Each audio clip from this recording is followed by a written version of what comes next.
ప్రస్తుతం చాలా మంది సైనస్ ప్రాబ్లమ్ తో ఫేస్ చేస్తున్నారు. అసలు ఎందుకు వస్తాయి సైనస్? దానికి ట్రీట్మెంట్ ఉంటుందా? యా, సో సైనసైటిస్ అనేది కూడా చాలా ట్రీట్మెంట్ ఉంటుంది. యా, సో సైనసైటిస్ అనేది కూడా చాలా ఇంపార్టెంట్ టాపిక్ అండి. ఎందుకంటే మనం ఒకవేళ హెడ్ అండ్ నెక్ రీజన్ లో చూసుకుంటే రోజు హెడేక్ రావడము, స్ట్రెస్ ఉండడము, ముక్కులు బ్లాక్ అయిపోవడము. ఎందుకంటే ఇప్పుడు మన లైఫ్ స్టైల్ చూసుకుంటే ఎక్కువసేపు మనం ఏసీలో ఉండడము, దాని తర్వాత ఎండలో ఎక్కువ తిరగకపోవడము, ఎర్లీ మార్నింగ్స్ హాబీస్లకు వెళ్ళడము, పొల్యూషన్ ఎక్కువ ఈ మధ్యలో. సో ఇవన్నీ జరుగుతున్నాయి కాబట్టి బేసికల్గా సైనసైటిస్ అంటే ఏంటి అదొక మనం అర్థం చేసుకోగలిగితే దాన్ని నివారించే లైఫ్ స్టైల్ మనం ఫాలో కావచ్చు. మన ఫేస్ అనేది ఒక బ్లాక్ ఆఫ్ బోన్ కాదండి, అంటే మొత్తం లోపల బోన్ అంతా ఉండదు. ఈ ఫేస్ లోపల చిన్న చిన్న గదులు ఉంటాయి, సైనసెస్ అని చెప్పి.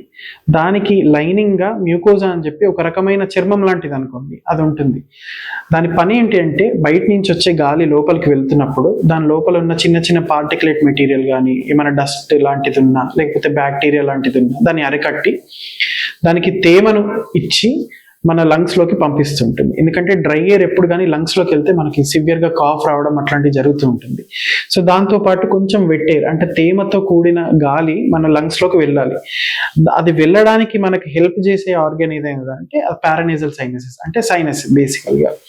సో దీంట్లో ప్రాబ్లం అంటే ఏముంటాయంటే ఒకవేళ మనకి ఎక్కువ ఇన్ఫెక్షన్ ఉన్నా లేకపోతే బయట పొల్యూషన్ లో ఎక్కువ సేపు ఉన్నా లేకపోతే డస్ట్ పార్టికల్స్ ఎక్కువ ఉన్నా అప్పుడు ఏమైపోతుందంటే ఈ లోపల ఉన్న సిక్రీషన్స్ ఎక్కువ రావడము, ముక్కులు తరచు బ్లాక్ అయిపోవడము, లోపల ఉన్న సైనసెస్ ఏవైతే గదులు ఉంటాయో దాని ఓపెనింగ్స్ అన్ని ఆగిపోవడము, ఇట్లాంటివి జరుగుతూ ఉంటాయి. అయితే కొందరికి అలర్జిక్ నేచర్ ఎక్కువ, అంటే బాడీ బై ఇట్ సెల్ఫ్ కొంచెం అలర్జీ ఎక్కువ, అంటే కొంచెం డస్ట్ ఉన్న పొద్దున ఇన్ఫ్యాక్ట్ కొందరికి పొద్దున షాంపూ స్మెల్ వచ్చినా లేకపోతే సబ్బు స్మెల్ వచ్చినా కూడా విపరీతంగా తుమ్మడము ఇట్లాంటివి చేస్తూ ఉంటారు, దాన్ని అలర్జీ అంటాం. సో ఇట్లాంటి అలర్జీ కాంపోనెంట్ ఉన్న వాళ్ళకి ఒకవేళ మనం ఎక్కువ పొల్యూషన్కి ఎక్స్పోజ్ అయినా లేకపోతే ఇంట్లో పెట్స్ ఉండడము ఇట్లాంటివి జరిగినప్పుడు ఏమైపోతుంది, ముక్కులో చిన్న చిన్న గడ్డలు రావడం స్టార్ట్ అయిపోతుంటాయి. దాన్ని పాలిప్స్ అంటాం.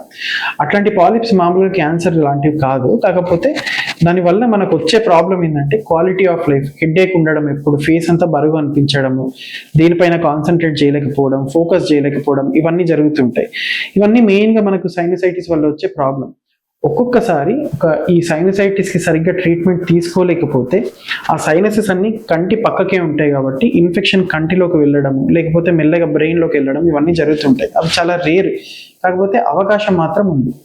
సో దీనికోసం ట్రీట్మెంట్ ఎట్లా తీసుకోవాలి అంటే first prevention is best treatment అండి. మీకు ఒకవేళ ఈ ప్రోడక్ట్ నుంచి లేకపోతే ఈ దుమ్ము నుండి లేకపోతే నేను ఎక్కువ పెట్ తోటి ఉన్నప్పుడు నాకు ఇట్లాంటి సైనస్ కి సంబంధించిన సిమ్టమ్స్ వస్తున్నాయి, అంటే తుమ్ములు ఎక్కువ రావడము, దురద ఎక్కువ పుట్టడము, కంటి నుంచి నీళ్లు గారడం, ఇవన్నీ అవుతున్నాయి అనుకోండి, ఫస్ట్ వాటికి దూరంగా ఉండడం బెస్ట్ థింగ్. సెకండ్ థింగ్, ఒకవేళ అట్లాంటివి కొన్ని అన్అవాయిడబుల్ సిచ్యువేషన్స్, అంటే రేపు మన ఇంట్లో పెయింటింగ్ అవుతుంది లేకపోతే ఏదో ఫంక్షన్ ఉంటుంది ఇంట్లో, అట్లాంటప్పుడు ఖచ్చితంగా మనం ఎక్స్పోజ్ అవుతాము డస్ట్కి లేకపోతే ఈ కెమికల్స్కి ఎక్స్పోజ్ అవుతాము అన్నప్పుడు దానికి సంబంధించి మనం ముందే కొన్ని జాగ్రత్తలు, అంటే స్టీమ్ తీసుకోవడము, రోజు కొంచెం సాల్ట్ వాటర్ తోటి గార్గిల్ చేయడము, లేకపోతే ఒక చిన్న టాబ్లెట్ ఉంటుంది. ఇప్పుడు మనకు ఇంట్లో చెప్పాలంటే తులసి దళాలు ఉంటాయి కదా, తులసి దళాలు రాత్రిపూట కొంచెం నమిలి పడుకున్నాం అనుకోండి, అవి చాలా వరకు మనకి ఈ సిమ్టమ్స్ రాకుండా చూసుకోవడానికి హెల్ప్ అవుతుంటాయి.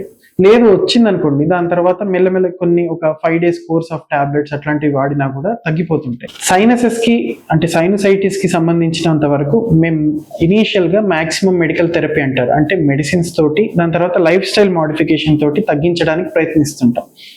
ఒక్కొక్కసారి ఎంత ట్రీట్మెంట్ ఇచ్చినప్పటికీ, అంటే ఒక 2 months 3 months కంటిన్యూస్గా ట్రీట్మెంట్ ఇచ్చినప్పటికీ ఆ సిమ్టమ్స్ తగ్గవండి. ఎందుకు అనంటే లోపల కొన్ని చేంజెస్ ఎట్లాంటివి జరుగుతూ ఉంటాయి బాడీ లోపల, అంటే దాన్ని మళ్ళీ మనం ఆపరేషన్ చేసి లోపల నుంచి బయటికి తీయడం చేస్తేనే, అంటే లోపల ఉన్న ఇన్ఫెక్షన్ని బయటికి తీయడం చేస్తేనే మళ్ళీ అది నార్మల్ ట్రాక్లో పడుతుంది. సో దానికి చేసే సర్జరీయే సైనస్ సర్జరీ అంటారు. సో సైనస్ సర్జరీని ఫంక్షనల్ ఎండోస్కోపిక్ సైనస్ సర్జరీ అంటాం. మామూలుగా టీవీలో చూసుకుంటూ కెమెరా తోటి లోపల నుంచి చేసే ఆపరేషన్, బయట నుంచి ఏం కట్స్ ఉండదు. కాకపోతే ఒకవేళ విపరీతంగా సైనస్ ప్రాబ్లం ఉంది, మందులతో తగ్గుతలేదు అన్నప్పుడు మాత్రం ఖచ్చితంగా సైనస్ సర్జరీ చేయించుకోవచ్చు. ఇది చాలా సేఫ్ సర్జరీ. ఇది చేసిన తర్వాత చాలా మంది క్వాలిటీ ఆఫ్ లైఫ్ చాలా బెటర్ అయిపోయి హెడ్ఏక్స్ తగ్గడము, తరచూ ఈ తుమ్ములు రావడం ఇవన్నీ తగ్గడం జరుగుతుంటుంది. ఒకసారి సర్జరీ అయిపోయిన తర్వాత జీవితంలో ఇంకొకసారి తుమ్మరు అని చెప్పము. కాకపోతే ఎన్ని టైమ్స్ మనకి ఇంతకు ముందు వస్తుంది, వచ్చినప్పుడు ఎన్ని రోజులు ఉంటుంది, ఇవన్నీ చాలా వరకు తగ్గే అవకాశం మాత్రం ఉంటుందండి.